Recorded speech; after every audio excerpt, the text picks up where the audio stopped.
Bueno, en este ejercicio que pertenece a sonido, nos dicen que teníamos una fuente sonora, que puede ser una bocina, nos dicen que va a emitir ondas, ¿verdad? Que sería el sonido, y va a tener una potencia, nos dice, de 10 pi watts, se encuentra, y a una distancia de 5 metros, o sea, en el punto P nos va a pedir cuánto es el nivel de sonido que se obtiene ahí. Entonces, para esto debemos recordar qué cosa. Primeramente que una fuente sonora, por ejemplo, aquí lo he puesto con un punto, va a emitir. Las ondas van a seguir trayectorias circunferenciales, que como estamos en el espacio se tomaría como una esfera, ¿no? Y entonces se dice que en cualquier punto la intensidad del sonido se va a calcular como la potencia de la fuente sonora sobre el área. Como dijimos que es una esfera, pues el área va a ser 4pi sobre el radio, y radio sería la distancia donde se encuentra el punto donde queremos ubicar, ¿no? Entonces, visto de esta manera, supongamos que la fuente es esta bocina y el radio sería la distancia que nos dan, ¿no? Entonces podemos hallar la intensidad de sonido en el punto P reemplazando con los datos, ¿no? Y rápidamente el nivel de intensidad, aplicaríamos esta fórmula, ¿no? Entonces el nivel de intensidad en el punto P sería 10 a la menos 1 watt sobre metro cuadrado. Ya tenemos la intensidad en este punto. Para hallar el nivel de intensidad aplicamos esto. Entonces reemplazando 10 a la menos 12, la intensidad umbral nos va a salir el nivel de intensidad 110 decibeles en el punto P. Respuesta.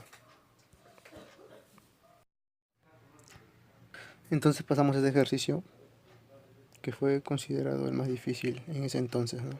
Por muchos. ¿Qué nos pide hallar? Nos pide hallar el módulo de la resultante de la fuerza, perdón, del campo magnético. En el punto P nos dice que es en la base de un cubo, en el punto medio de la base, ¿no? Que es un cuadrado. Y nos dicen que habían dos cables conductores muy largos en estos lados que transportaban corrientes, ¿no? De esta manera. Entonces sabemos que en conductores, todo conductor donde circula corriente va a producir a su alrededor líneas de inducción magnética, o sea, campos magnéticos, ¿verdad? Entonces este conductor va a generar líneas de inducción magnético aquí y este igual. Lo primero que debemos hacer es recordar cómo se calculaba el módulo de dicho campo magnético con la ley de Biot-Savart, ¿verdad? Necesitamos una distancia, ¿verdad? ¿Qué distancia tomaríamos? Esta de acá. Como es un cuadrado, entonces como es un cubo, pasamos esta base que es un cuadrado de esta manera. Entonces tenemos el punto P como nos dice, ¿no? Supongamos que aquí y aquí están los conductores, que serían vistos de esta manera. Y en el punto P, ¿qué distancia sería? Pues si todo es un cuadrado, nos dicen de lados L.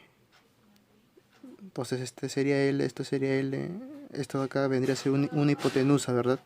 Todo sería L raíz de 2. Pero como quiero el punto P, lo divide en dos partes iguales, ¿no?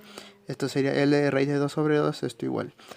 Entonces, ¿cuál es L? L nos dicen que la arista del cubo es 2 raíz de 2. Si vemos que reemplazamos aquí L, 2 raíz de 2, vamos a ver que este ladito me va a salir 2 metros. Entonces desde este cable hasta el punto P va a haber 2 metros de distancia. Ya, hasta ahí vamos bien. Ya tenemos la distancia para aplicar la ley de Biot-Savart, ¿no? Para los que no recordaban era esta, ¿verdad? Ya, entonces quizás así tal como está no se pueda ver muy bien. Lo que voy a hacer es pasar este plano que está acá, más o menos así. En vez de poner el cable, le voy a poner simplemente la sección transversal del cable, o sea, como si lo estuviéramos viendo desde arriba. ¿Qué cosa sería? Simplemente un circulito, ¿verdad? El área, por decir, la sección transversal del cable, ¿no? Y este punto P es este punto de acá. Entonces, ¿cuánto valía de mi cable hasta el punto P? 2 metros, ¿no? Nos salió. Entonces, esto de aquí sería 2 metros, ¿verdad? 2 metros. Entonces, esto de acá sería 2 metros, ¿verdad? Igual acá 2 metros. Siempre, si recordamos, dijimos que todo cable por donde va a circular corriente va a generar líneas de inducción magnética a su alrededor, porque se forman una trayectoria imaginaria de manera circunferencial, ¿verdad? Entonces este cable de acá va a generar líneas, una trayectoria circunferencial alrededor imaginarias. Entonces tenemos dichas líneas imaginarias por donde van a pasar las líneas de inducción magnética, ¿no? Ahora, ¿qué sentido tendría? Pues nos fijamos en nuestra gráfica, ¿no? Vemos que la corriente sube para arriba uso de la mano derecha mi pulgar es hacia donde se dirige la corriente y mis dedos giran, ¿verdad? El plano que me interesa es este de acá, entonces veo mi dedo sube y mis dedos en estos puntos, mis dedos entran, ¿verdad? Entonces las líneas de inducción magnética son entrantes en el punto P, y de mi cable para la izquierda, o sea, en esta superficie las líneas van a ser salientes, ¿no? Pero me interesa este punto P, veo que las líneas de inducción van a ser entrantes. De igual manera debo fijarme en mis dedos qué sentido van a ser mis dedos en el punto P. Veo que mis dedos van a hacer sentido antihorario, ¿verdad? Entonces ese sentido antihorario es lo que voy a aplicar en esta parte. Vi que este cable hace líneas de inducción entrantes en el punto P de sentido antihorario. Entonces tengo mi trayectoria circunferencial y van a ser sentidos antihorarios. Entonces me fijo que si las líneas son sentido antihorario deben ser tangentes a la circunferencia. Veo que en el punto P más o menos va a ser así el campo magnético que va a generar este cable, ¿no? En el punto P, de esta manera. Análogamente con este cable, dedo pulgar corriente, veo que en el punto P mis dedos van a ser entrantes, ¿verdad? ¿Y qué sentido van a tomar en el punto P? Horario, ¿verdad? Horario. Entonces vi que este cable va a generar líneas de inducción entrantes en el punto P y de sentido horario, ¿no? Entonces igual tengo la trayectoria circunferencial y este cable va a ser líneas de inducción horarios. Si veo cómo sería giro horario y tangentes, veo que va a ser el campo magnético va a tener esta forma, ¿no? Que va a generar este cable en el punto P. Horario la trayectoria circunferencial y nos saldría así, ¿no? Si las corrientes son iguales y las distancias del punto P para este cable y para este cable son las mismas, los módulos me van a salir lo mismo, ¿verdad? Me pide el módulo de resultante y veo que va a formar dos vectores, ¿verdad? De igual módulo sí que formen 90 grados, ¿verdad? Van a formar 90 grados ambos. Entonces la resultante sería más o menos así. Y si recuerdo, puedo formar un triángulo rectángulo, ¿no? Que sería la hipotenusa, mi resultante. Entonces el módulo de la resultante sería simplemente el módulo de cualquiera por raíz de 2, ¿verdad? Porque es un triángulo rectángulo que se forma de 45 y 45. Entonces me saldría el módulo del campo magnético resultante en el punto P 2 raíz de 2 por 10 a la menos 7 teslas. Y esa sería mi respuesta. El módulo de... Bueno, en este ejercicio nos pide hallar el módulo de la fuerza magnética que va a tener este protón. Nos dicen cuando ingresa en una región con un campo magnético de módulo 2,5 Tesla. Dice que la rapidez va a tener, o mejor dicho, la velocidad va a tener dirección horizontal, como se observa acá, y la rapidez va a ser de 8 por 10 a la menos 6 metros por segundo. Entonces rápidamente, ¿qué debemos recordar en estos casos? Que la fuerza magnética que se va a producir cuando una partícula cargada, como es el protón, entra en una región donde hay campo magnético, el módulo de dicha fuerza se va a calcular como el valor absoluto de la carga, módulo del campo, rapidez y seno de un ángulo. ¿Qué ángulo? El ángulo que va a formar la velocidad con el campo magnético. En este caso vemos que va a formar un ángulo de 60 grados. Entonces esto tenemos de dato. Simplemente reemplazaríamos, ¿verdad? Entonces reemplazamos con todos los datos que tenemos y la fuerza magnética nos debe salir 16 raíz de 3 por 10 a la menos 13 newton, ¿verdad? Entonces este ejercicio fue un simple, se realizaba reemplazando simplemente, no recordando la fórmula para hallar el módulo de la fuerza magnética.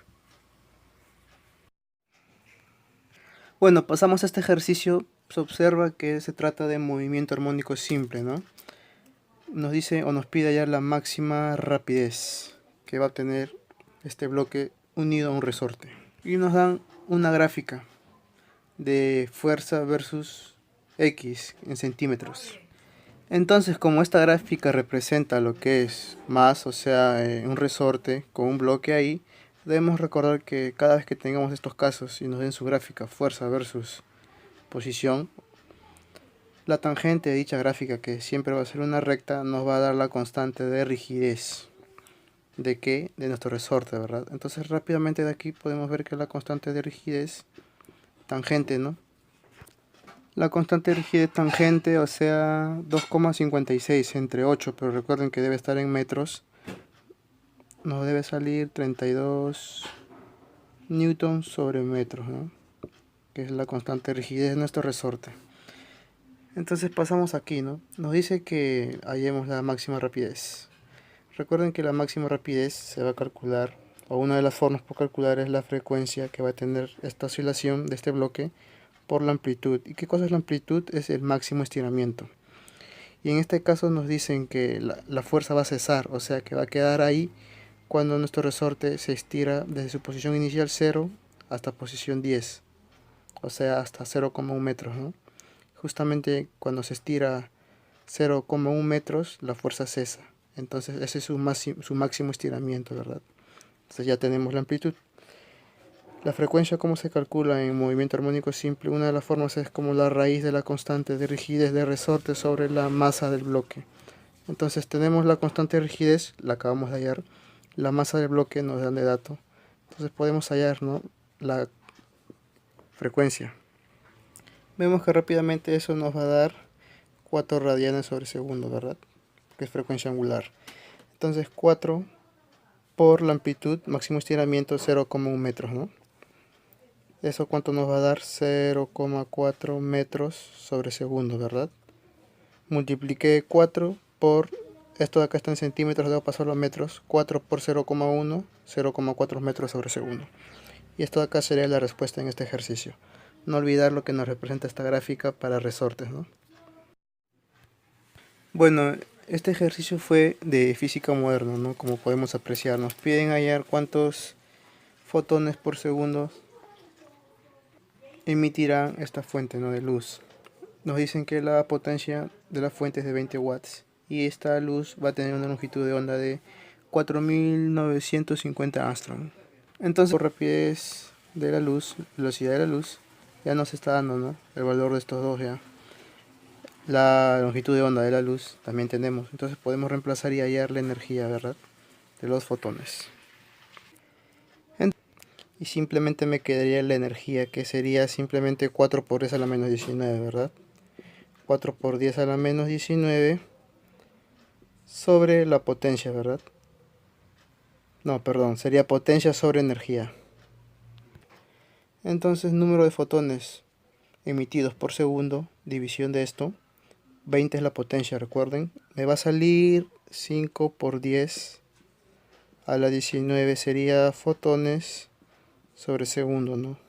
Esta cantidad de fotones a emitir por segundo. La respuesta sería esto. Entonces pasamos a este ejercicio, nos piden hallar el sentido y el valor de la corriente inducida que se va a producir aquí, que va a pasar a través de nuestra espira, ¿no? Nos dan de datos el área de la espira, el módulo del campo magnético, y nos piden hallar justamente desde un tiempo 0 hasta un tiempo final 0,01 segundo. Debemos recordar que la FEN inducida, la fuerza electromotriz, se va a calcular como variación del flujo magnético sobre el tiempo, o esto también a la vez se puede calcular como el área de nuestra espira por la variación del campo magnético sobre el tiempo. Y esto a la vez se va a calcular como, o se puede calcular como la intensidad de corriente inducida por la resistencia, ¿no? Entonces vemos que la variación de nuestro campo magnético va a ser, vamos reemplazando los tiempos, desde un tiempo final hasta un tiempo inicial, ¿no?, en nuestro 500T que nos dice ahí. Entonces el tiempo final 0,01, tiempo inicial sería con 0, eso daría 0, el campo magnético simplemente nos quedaría 500 por 0,01 segundos, ¿no? Eso nos va a dar 5 teslas como la variación del campo magnético. Entonces nuestra FEN inducida nos va a salir como el área por dicha variación por sobre el tiempo, ¿no? El tiempo simplemente sería 0,01 segundos, ¿no? Y así vamos a ver que la FEN nos va a salir 3,75 voltios, ¿no? Y esta a la vez podemos por la ley de Ohm despejar la corriente, que sería la inducida.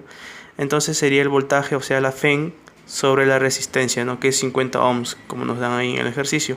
Y así la FEN inducida nos va a salir, ¿cuánto? 75 miliamperios, ¿verdad? Entonces ese sería el valor, ¿no? Ahora nos pide el sentido de dicha corriente inducida. Para eso debemos recordar qué cosa, la ley de Lenz, ¿no?, que nos dice Lenz que el campo magnético inducido se va a oponer, ¿no? Entonces, que inicialmente el campo, vemos como se observa ahí, está en la dirección del eje X, o sea saliente. saliente hacia mí, entonces el campo magnético inducido debe ser entrante, ¿verdad? Para que así se oponga a dicha variación de líneas, ¿no?, de campo magnético. Entonces, si es que inicialmente el campo que nos dan, o sea, el campo externo es saliente, entonces Lenz nos va a decir que va a haber un campo inducido que va a ser ya no saliente, sino entrante, ¿no? Y justamente dichas líneas entrantes es la que va a producir dicha corriente. Entonces aplico mi mano derecha entrante, mi dedo pulgar entrante a la pizarra y veo que la corriente va a tener un sentido horario. Y justamente ese horario es el sentido de la corriente inducida, ¿no?, que se va a producir ahí. Entonces puedo concluir que la corriente va a tener sentido horario, la corriente inducida, valor 75 mA, usando la mano derecha se observa eso, ¿no?, horario. Entonces esa sería la respuesta.